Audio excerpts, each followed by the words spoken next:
பாருங்க. உங்களுக்குள்ள இருக்கிற மகிமை பெருசு, உங்களுக்குள்ள இருக்கிற ஆவியானவர் பெரியவர். ஹல்லேலூயா, ஆமென். பிசாசுடைய வேலை என்ன தெரியுமா? உங்களுக்குள்ள இருக்கிற மகிமையை பார்க்க முடியாதபடி பிரச்சனைகளையும் போராட்டங்களையும் தோல்வியும் கொண்டு வந்து உங்களை கோலியாத்தையே பார்க்க வைப்பான். கோலியாத்தை பார்க்காதீங்க, உங்களுக்குள்ள இருக்கிற ஆவியானவர் பெரியவர். கோலியாத்தை உங்களுக்குள்ள இருக்கிற வல்லமையினால வீழ்த்த முடியும். ஹல்லேலூயா. உங்களுக்குள்ள இருக்கிற அபிஷேகம் பெருசு, உங்களுக்குள்ள இருக்கிற ஆவியானவர் பெரியவர்.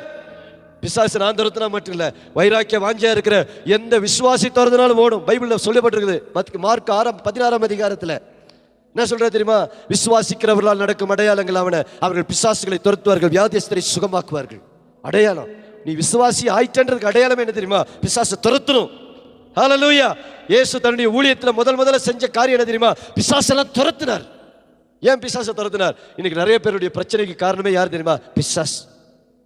அது எந்த வகையில வேணாலும் வரலாம், எந்த ரூபத்துல வேணாலும் வரலாம். உன்னை அடிமைப்படுத்துறான், குடிக்கு அடிமைப்படுத்துறான்,